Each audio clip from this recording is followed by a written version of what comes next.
భక్తులు దేవుణ్ణి ఏదైనా కోరిక కోరుకోవడం, ఆ కోరిక తీరితే కానుకలిస్తానని మొక్కుకోవడం సనాతన సంప్రదాయంలో పరిపాటి. కోరిక తీరగానే భక్తులు తమ తాహతుకు తగ్గట్టు కానుకలిస్తూ ఉంటారు. వాటిలో బంగారు ఆభరణాలు కూడా ఉంటాయి. అలా భక్తులు కానుకగా ఇచ్చిన బంగారు ఆభరణాలను కొన్ని గుళ్ళు బ్యాంకుల్లో పెట్టేస్తున్నాయి. మరికొన్ని గుళ్లలో మాత్రం అవి ఎలాంటి ఉపయోగం లేకుండా పడుంటున్నాయి. అలా నిరుపయోగంగా పడి ఉన్న బంగారంతో అద్భుతం చేయడానికి తమిళనాడులోని కొన్ని గుళ్ళు పూనుకున్నాయి. ఆ బంగారం మొత్తాన్ని కరిగించేశాయి. కరిగించిన బంగారాన్ని బ్యాంకు స్కీమ్లో పెట్టేశాయి.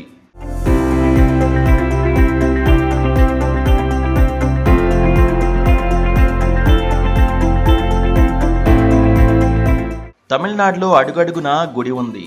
రాష్ట్ర వ్యాప్తంగా 3000కు పైగా ప్రసిద్ధి చెందిన దేవాలయాలు ఉన్నాయి. అయితే కొన్ని దేవాలయాలు ప్రపంచ ప్రసిద్ధిగాంచాయి.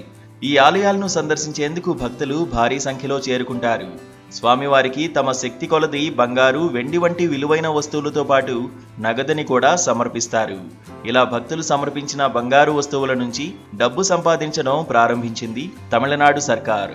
రాష్ట్ర ప్రభుత్వం 21 దేవాలయాల్లో సుమారు 1000 కిలోలు అంటే 10,74,123.488 గ్రాముల ఉపయోగించని బంగారాన్ని ముంబై తీసుకువెళ్లి అక్కడ కరిగించి 24 క్యారెట్ల బంగారు కడ్డీలుగా మార్చింది. వాటిని భారతీయ స్టేట్ బ్యాంకులో గోల్డ్ ఇన్వెస్ట్మెంట్ స్కీమ్ కింద డిపాజిట్ చేశాయి. తద్వారా వచ్చే ఆదాయాన్ని గుళ్ల అభివృద్ధికి ఉపయోగించనున్నారు. తమిళనాడులోని తిరుచిరాపల్లి జిల్లాలో ఉన్న సమయపురంలోని అరుల్మిగు మరియమ్మన్ ఆలయం నుంచి అత్యధికంగా బంగారం విరాళం వచ్చింది. ఈ ఆలయం పెట్టుబడి పథకానికి నిరుపయోగంగా ఉన్న దాదాపు 424.26 కిలోల బంగారాన్ని ఇచ్చిందని వెల్లడించారు.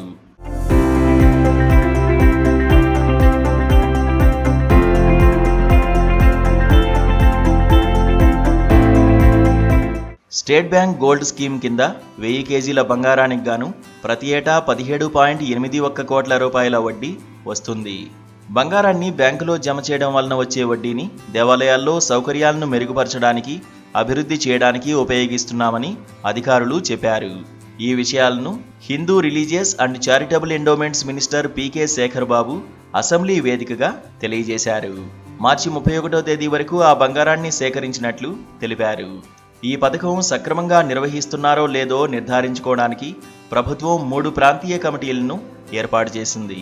ప్రతి కమిటీకి రిటైర్డ్ న్యాయమూర్తి నేతృత్వం వహిస్తారు. బంగారం పెట్టుబడి ప్రక్రియను తనిఖీ చేయడం, పర్యవేక్షించడం వీరి బాధ్యత.